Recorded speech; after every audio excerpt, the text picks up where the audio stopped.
10 दिसंबर को हर साल आलमी यौम हुकूक इंसानी के तौर पर मनाया जाता है। मुख्तलिफ प्रोग्रामों के जरिए हुकूक इंसानी के तहफ़्फ़ुज़ के बारे में बेदारी लाने की कोशिश की जाती है। साथ ही हुकूक इंसानी के तहफ़्फ़ुज़ के लिए मुख्तलिफ शोबों में खिदमत अंजाम देने वाले शख्सियात को अवार्ड से नवाजा जाता है। इसी सिलसिले में आज जमात इस्लामी नांदेड़ की जानिब से एक तहनीती तकरीब का इनेकाद किया गया। तकरीब में नांदेड़ शहर के मुख्तलिफ 5 ऐसी शख्सियतों को तहनीत पेश की गई और उन्हें अवार्ड दिए गए जो समाजी, तालीमी, माशी और सियासी शोबे में नुमाया खिदमत अंजाम देते हुए हुकूक इंसानी के तहफ़्फ़ुज़ के लिए काम कर रहे हैं। इनमें डॉक्टर वेंकटेश काब्दे, सरदार लड्डू सिंह महाजन, सुरेखा पाटनी मैडम, हर्षद शाह और सफा बैतुल-माल के सदर मौलाना सरवर खासमी के नाम शामिल है। तहनीती तकरीब में मेहमानों की हैसियत से साबिक DYSP MY शेख को मदऊ किया गया। तकरीब के दौरान जिन्हें अवार्ड दिया गया उनकी शख्सियत का मुकम्मल और तफसीली तारुफ भी करवाया गया और उन्हें मौजूद मेहमानों के हाथों मोमेंटो, सर्टिफिकेट और किताबों पर मबनी अवार्ड दिए गए।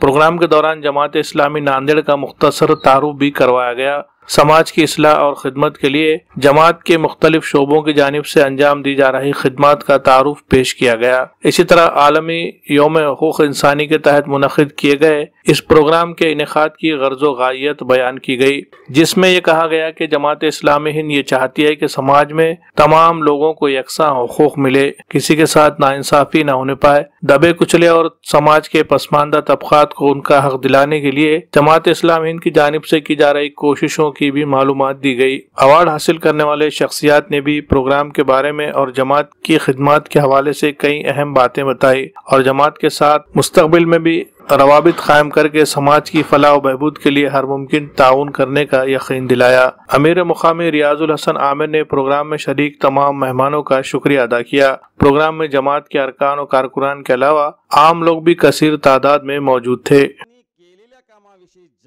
असल्यामुळं आणि अशिक्षित लोक असल्यामुळं ब्रिटिशांचा जो वारसा चालत आलेला आहे की पोलिसांनी जनतेवर अत्याचार करावेत, तर तोच वारसा अजूनही चालू आहे। बराच फरक पडला आहे आता, परंतु अजूनही पोलीस खात्यामध्ये कुंपण शेत खातं आहे, अशीच परिस्थिती आहे। त्यासाठी जनतेनी, पत्रकारांनी, साहेबांसारख्या जिगरबाज लोकांनी पुढे येऊन समाजाचं प्रबोधन करणे आणि त्यांच्यासाठी पोलिसांपर्यंत त्यांच्या हक्कासाठी लढणे। तुमचे जमात इस्लामीचा APCR युनिट आहे, त्या युनिटनी ॲक्टिव्ह होणं आणि सगळ्यांनी मिळून समाजातल्या तळागाळातल्या शेवटच्या माणसाला त्याचे हक्क मिळवून देण्यासाठी प्रयत्न करणे ही आज काळातली सगळ्यात मोठी गरज आहे। 10 डिसेंबरच्या निमित्ताने ही गोष्ट मी आपल्याला या गोष्टीची मी आपल्याला जाणीव करून देतो।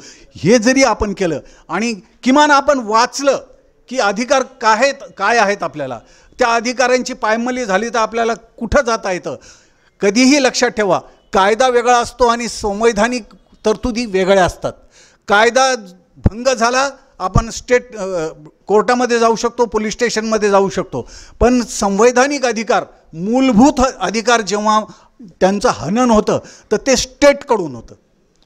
2 काम जमात पूरे मुल्क भर में करती है। सबसे पहला काम जमात इस्लामी जो करती है वो ये है कि हम ईश्वर भय लोगों के दिलों में पैदा करना चाहते हैं। हम समझते हैं कि जब तक ईश्वर भय एक कॉमन मैन के दिल के अंदर पैदा नहीं होगा तब तक एक बेहतर समाज की स्थापना हम नहीं कर सकते। दूसरा काम जो जमात इस्लामी करती है वो अदल इंसाफ, पीस और जस्टिस का क़याम वो पूरे मुल्क भर में होना चाहिए, irrespective of caste and religion. अगर आप ज़ात पात की बुनियाद पर लोगों के दरमियान इंसाफ करेंगे तो भी एक बेहतर समाज की स्थापना हम यहाँ नहीं कर सकते हैं। अपील करना चाहूँगा कि आप लोग अगर हमारे साथ जुड़ते हैं इस काम में तो बहुत खुशी होगी। ज़्यादा से ज़्यादा लोगों को अवेयर करना है, गाय निकालना है, खेतों में डालना है, उनकी ज़मीन भी और उपजाऊ हो जाएगी, उनको भी फ़ायदा होगा। और ज़मीन में अगर पानी बढ़ेगा, स्टोरिंग कैपेसिटी बढ़ेगी तो इसका फ़ायदा पूरे समाज को, पूरे सोसाइटी को, पूरे देश को होगा। तो मुझे लगता है ऐसे काम हम सब मिल के कर सकते हैं और हर जगह अपने अपने इंडिविजुअली तो हम लोग करते ही हैं, कलेक्टिवली अगर हम करेंगे तो उसमें सबके ऑब्जेक्ट्स में देख रहा था, शैक्षणिक काम, आरोग्य के काम या जितने भी समाज प्रबोधन के काम, महिलाओं के सक्षमीकरण के काम, सभी काम एक है और सबका तरीका भी एक ही है, ज़्यादा कम ज़्यादा के स्वरूप में। लेकिन उसको अगर और एक जगह बैठ के अगर हम करते हैं तो अपनी ताकत और बढ़ेगी। कि कौन कहता है, मैंने पहले ही कहा कि मंजिल उनको मिलती है जिनके सपनों में जान होती है। पंखों से कुछ नहीं होता, हौसलों से उड़ान होती है, और हमें हौसला अफजाई के लिए कुछ न कुछ ज़रूर करना है। मुझे लगता है हम लोगों को समय थोड़ा थोड़ा दिया गया है, इसलिए आपने हमें यहाँ बुलाकर जो मेहमान नवाजी नहीं कहूँगी मैं, जो अपनेपन का भाव जताया है।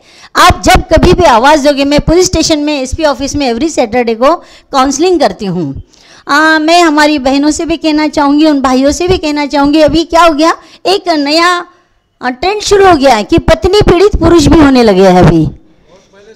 नहीं, सामने अभी बहुत आ रहे हैं, और पत्नियों पर तो सवाल ही नहीं आया। हम देखते हैं तो मैं कहती थी कर कर कर काहीतरी कर करना गेली तर पटकन मर।